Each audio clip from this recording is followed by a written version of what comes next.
Hi guys, good morning. Today is Sunday. Today is Sunday of day. Ano lang, kababangon ko lang sa higaan ko. Tingnan nyo. Hindi pa na-fold yung blanket ko. Char. Today is Sunday. Sunday, March 9. Yan. Ano na, 11:32 na. For today's video, tapusin ko lang yung headband na ginagawa ko para sa kaibigan ko. Ayan, patapos na siya. Parang bibitinin ako dito. Ito lang yung natirang red na yarn. Tingnan nyo. Muntik na lang. Baka hindi pa aabot na. Ayan. Baka hindi pa aabot. Hanggang dyan lang, guys. Hindi, maabot niya to. Pero, baka hindi pa niya, baka hindi ko matapos. Matapos ko hanggang siguro dito lang. Pero, kasi dito, dapat, may isa pa para balance sana dito. Dito sa both side. Parang ganito yung ganito siya. Pero may design dito sa dito sa may kung saan ko i-connect dito. Lagyan ko siya ng design para hindi hindi naman mapangit tingnan. So, ganyan siya. So, sana ito yung dito ako nag-umpisa. So, tatlo dito, tatlong So, ayan. Hindi pa kasi ako natapos. Parang dapat isa pang single crochet. Dapat isa pang single crochet para mag-balance na sila dito. Pero ang problema, kulang ang yarn ko. Pero siguro, hindi naman siguro halata. Sabihin ko na lang sa kanya. Ayan, request niya red headband. May nagawa na akong brown, pali dalawa, tapos isang yellow. Ewan ko kung na-videohan ko yun. Kung mahanap ko yung video, ko siya dito. Pakita ko siya. Kung wala, di siguro hindi ko na Kasi nilagay yung isang brown, yung isang brown hindi ko ata na yung dalawang brown hindi ko ata na picturean. Pero hindi ko sure. Binigay ko sa dalawang kong kaibigan, tag-isa sila. And then yung yellow inilagay ko na sa box ko. Together with yung cup na ginawa. Nakalib ata ako nung ginagawa ko yung bonnet. Pero hindi ko ata nakuhanan ng video.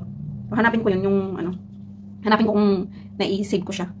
So, ayan, tapusin ko to. Baka mamaya ako lalabas. So, ayan guys, tingnan nyo, ang tawag nito, drizzling sa labas. Tingnan nyo, basa yung floor. Ayan. Tingnan nyo ang kalangitan, medyo, madilim. Medyo madilim siya. Bali, paubos ko na to. Sana kasya pa isang, parang hindi na kasya Tingnan nyo, unti na lang talaga. Yan na lang, ganyan na lang. So, yan guys. Pakita ko kung paano ko ginagawa. Sana siya. I guess hindi na siya kasya itong yarn ko. Kaya, ayan. Sana isang single crochet. Para mag-balance na sila dito sa side. Ayan, hindi nyo makita. Medyo madilim. Kasi nga medyo madilim na sa labas. Mahangin at drizzling. Saglit. Mag-flashlight tayo ba? Ganyan yan, yung mga maliliit na design. Kasi pumasok, pwedeng hilain yan. Hilain ko mamaya. So, huwag nyo na lang pansinin. So, bali dito ako nag-umpisa. Tingnan nyo, medyo malapad siya. Tapos ito, andito ako ngayon. Dapat isang single crochet. Dito sa side na to, para matapos. So, ayan, hindi naman siya halata. So, what can I do? Wala na akong yarn. So, ganyan yan. Ganyan. Hanggang dito. Double crochet.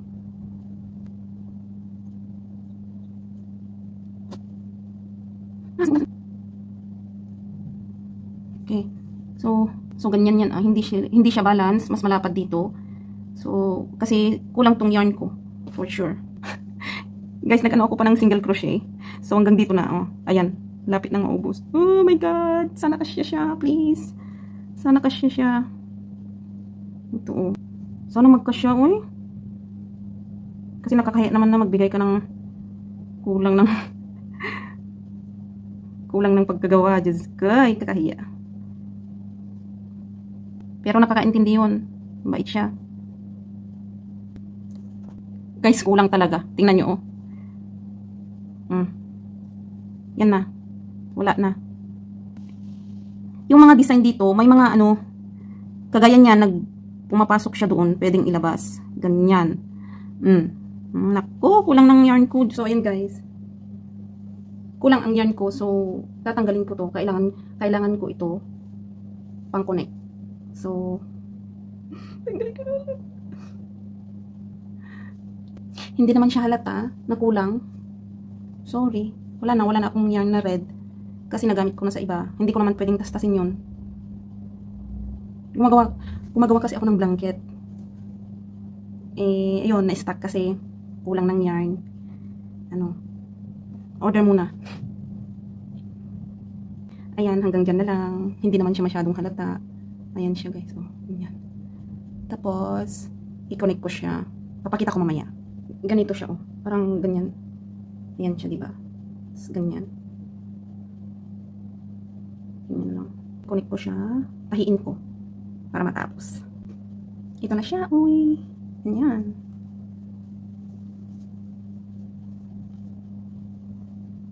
Ganyan siya. Ayan. Tarang! Ayan. May pa-design siya dito.